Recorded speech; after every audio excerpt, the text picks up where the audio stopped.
Are you a father that's self-aware enough to realize that when you react and snap at your kids, it's probably because that was done to you, right? That's one part of breaking generational cycles when it comes to parenting, and especially fatherhood, and especially, negative generational cycles. And just even saying that word sometimes, that phrase sounds wild, right? Like you got to break a generational cycle. Like that sounds like a lot of pressure, honestly. It doesn't sound fun. But there's liberation in that. And that's what this talk is about today. It's really about how can we as dads realize that we need to not be so hard on ourselves when we're not proud of our reactions and how we show up sometimes as fathers, because chances are we're just regurgitating, we're just unconsciously parenting how we were parented, and that's completely normal. And so we have to first understand that that's a fact, but second, use that fact to let it fuel change for you as a dad and how you interact with your kids, right? But also let it be the center of what I would say is like good self-compassion for yourself as a dad. Like stop beating yourself up, right? And so today we're going to talk about that. How can we do practical things day to day, practical things even with our mindset? How can we shift our perception to not only break generational cycles, right? But also like empathize with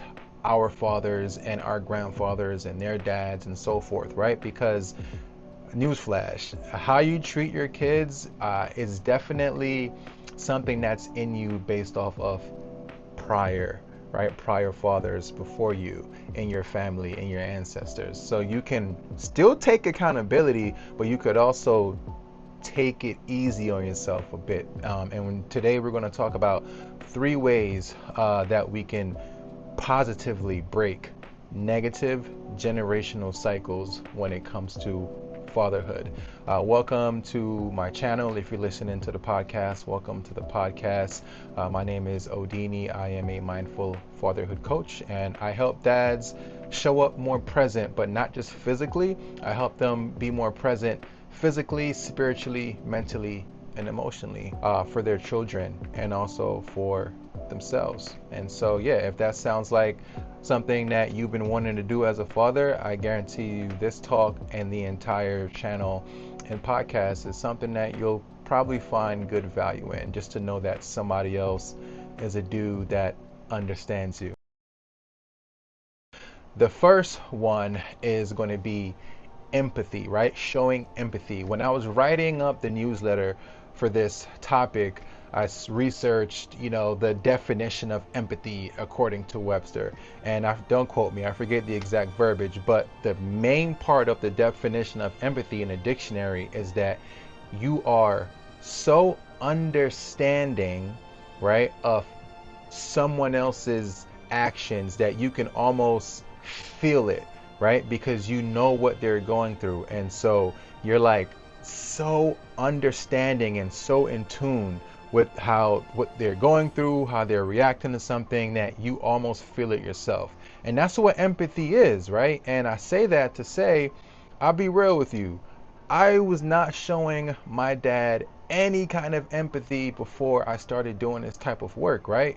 Like my father was somebody who, yelled a lot. He hit me a lot when I was growing up. He didn't spend any time with me really. And I'll be vulnerable on this channel and let you know, for a long time, I grew up telling people that my dad was my stepfather. Like that's how much I dislike my father. I was telling people like that's my stepdad. And when I think about it, like imagine my daughter or my son telling someone that I'm their stepfather. Like that actually crushes me, makes me really sad when I think about it. But basically it took until I became a father, right? My son is 14, and so I would say he was born, I was probably like 24. And when he was born, I'm like, man, now I see, right, how easily it is for a father, a parent in general, to just react because that's how they were treated when they were growing up. And that's when I said to myself, like, oh, I'm yelling at my son, right? I'm like talking down to him, and I'm like, man, this is my dad all over again.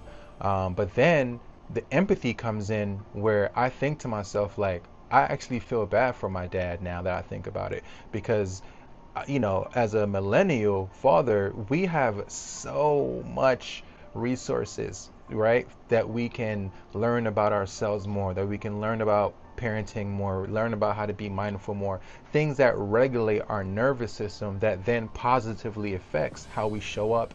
That's where I empathize with him. I'm like, one, I empathize because I totally get how easy it is to just parent how you were parented, because I was guilty of that. And I'm sure sometimes I still am, right? And so when I think about that, I'm like, yo, he tried his best, just like I'm trying my best and you're trying your best. The second one, and this is more of a Buddhist philosophy, but it's called dependent origination. And if you think about what dependent origination means, essentially it is everything that happens, right? Every effect that is taking place has a cause. And usually this cause is deep seated, right? Deep rooted cause, right? And so ties back to being empathetic is to understand that the way that I'm acting right now when it comes to being a dad, this was put in place before me, right? Empathy is being able to obviously feel that and realize the similarities that you're displaying as a dad, and also tie it to what your dad did to you and how you were raised, and just being empathetic, like, I hear you.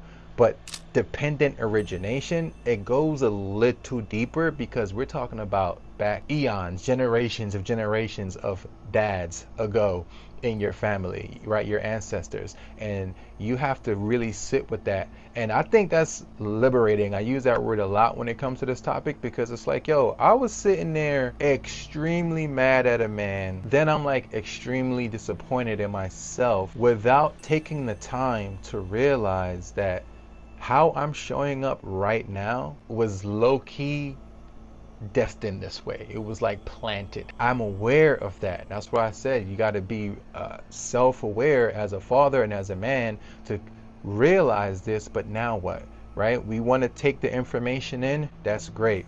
We're already ahead of most people, when it comes to this type of thing, is to sit and look yourself in the mirror and be like, how I'm acting right now as a dad, I know it was because of a lot of actions that were taking place before I was even a father, before I was even born.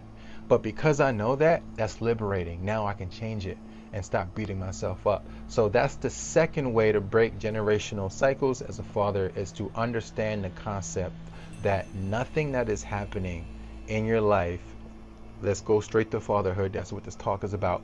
Nothing that is happening in your life as a dad, how you're reacting, how you choose to do this and or do that, it's not happening independent of other things, right? Like, all the forces and the causes come together to have you react this way.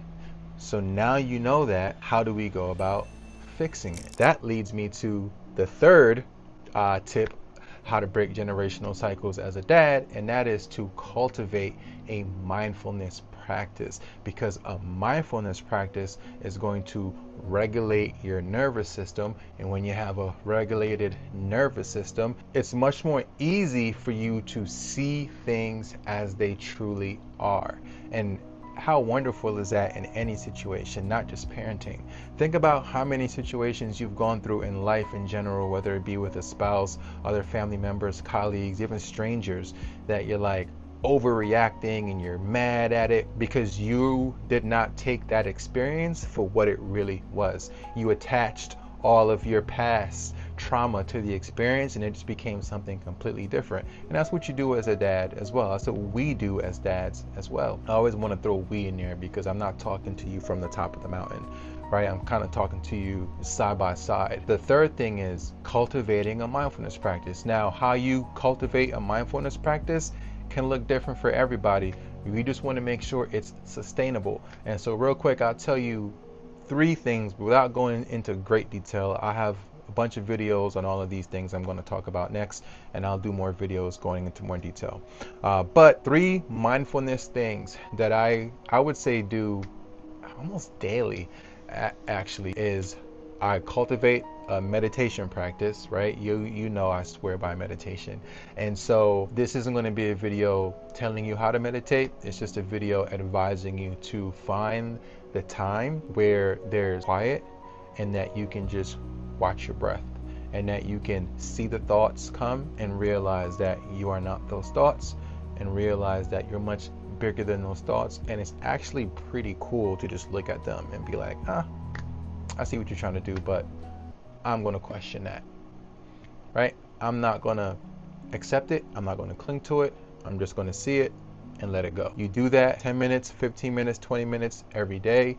You just find a seat, find a cushion. You could even do it laying down. I guarantee you, you start to see things how they truly are, and your kids will respond positively to you because they'll see that your whole demeanor is changing. My son tells me all the time, I love that he uses this word. He goes, ever since you started, your mindfulness journey, you've become a much more understanding father. I can't ask for anything else. That's just me, right? Like my son looks at me, or he looks at a random person and says, my dad is very understanding. I think everything I do is worth it. That alone makes it worth it, right? And the last mindfulness practice that I do is walking. But it's mindful walking because I usually don't have any devices with me when I take my walks. And this is like a 30-minute walk. I kind of leave the phones at home. I also make it mindful because I'm feeling my foot on the concrete, or if it's on the dirt or on the grass, wherever I'm walking. So even if you have on shoes, pay attention to your foot hitting the street, right? Pay attention to your foot hitting earth, right? And your body and earth connection when you walk, it would just do wonders for you, right? And that's actually another way of low-key practicing meditation, because you're aware of the steps you're taking. I promise you, when I'm at work and I go up these flights of steps, I'm like, gotta be mindful. And I go up these flights of steps and I listen and I feel my foot touching the steps as I go up, right? And to me, that's me being aware in the present moment. So you can do the same thing when you walk. Walk and just be aware of your body touching the earth and be aware of your surroundings. And so those are the 3 ways as a dad that you can very, very practically help break generational cycles, especially like negative generational cycles, when it comes to how you're showing up as a dad, and then how your kid will show up and his kid will show up, and so on and so on. It starts with 1, forgiving and being empathetic to your own dad, right? 2nd is understanding that nothing that's happening right now is happening on its own, right? There is deep rooted seeds that have been planted prior to you even being here that plays a part in how you show up today as a father. Understand that. Stop beating yourself up now that you know that, but now let's make a change. And the way to make a change is to, the 3rd tip, cultivate a mindfulness practice, a sustainable mindfulness practice, by doing things such as meditating, journaling, and taking walks, but being mindful on those walks. I hope today's talk was helpful. I will catch you next week for the next one. And as always, I'm sending you all light, and I appreciate you all. See you next week.